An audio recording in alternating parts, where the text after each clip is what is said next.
Today I will be putting Tears of the Kingdom dungeons and Breath of the Wild's Divine Beasts head to head to see which one is the best.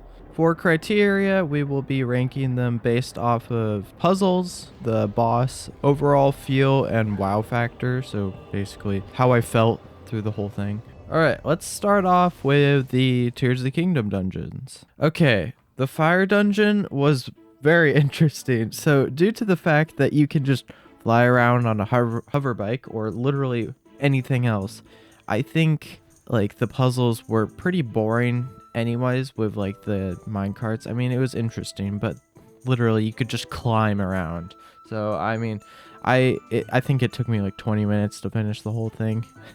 Okay, let's talk about the boss. So I think the boss was pretty fun, not too difficult, only took me about one try, but still pretty fun, but a little basic. Honestly thought the boss to get into the actual volcano was cooler than the actual boss of the fire temple. You know, it was bigger, it was a little more like unique of a fight. It also, I just thought it was interesting.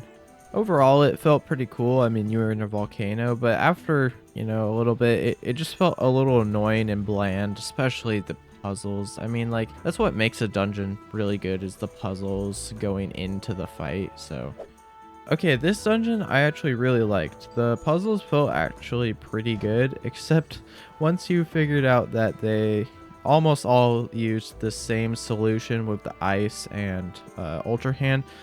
It was pretty easy, but still fun.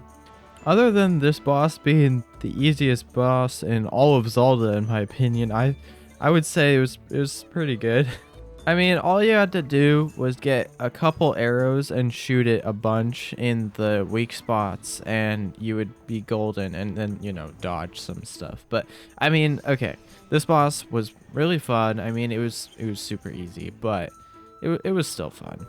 I really liked this dungeon. I really liked that you had to climb up to it. Like, you had to physically climb and use ascend and all sorts of other things. That was one of my favorite parts of playing this game, actually. And yeah, I mean, I felt like it was very cohesive. It was very well done. Yeah, just overall really liked it.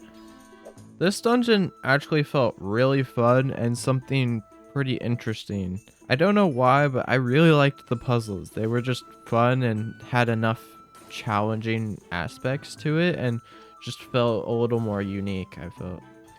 I actually really liked this boss. Like, it was a pleasant surprise when I saw this boss, and I also really liked the use of having to like to figure out what you need to do, like for its weakness and all that stuff. The use of water. Overall, really liked this dungeon, really liked how it felt, how it was in the sky. I liked that it really felt like it was impacting the world around it, you know, with all the mud and stuff. But yeah, really good. Okay, this temple actually felt like an actual Zelda temple. I mean, the way you had to do the mirrors to get it to rise out of the ground, it felt like something out of Wind Waker. Felt like an actual Zelda dungeon. It felt refreshing, honestly, and it actually took me a couple, I mean, maybe like an hour or two to finish the puzzles, which is how it should be. Each dungeon should have a few hours of gameplay. The way this boss was introduced at the start was actually really cool, and I really liked that. It set it apart from the other dungeons, and I also liked that it had an army that you had to fight against in the start of this. And overall, like, the boss fight was just amazing. It felt really rewarding and actually felt pretty difficult to go up against. It felt like an actual boss, not just like a side quest till Ganon. Okay, this dungeon just sucked. In all honesty, this just felt like the most boring and tedious side quest that was just thrown in there. Like, I thought I had already done all the dungeons, and they just threw another one in. I would have been super happy if this was like an actual dungeon like the rest, that there was 5 bosses and not 4 and 1 side quest. Like, I'm not even gonna rank this.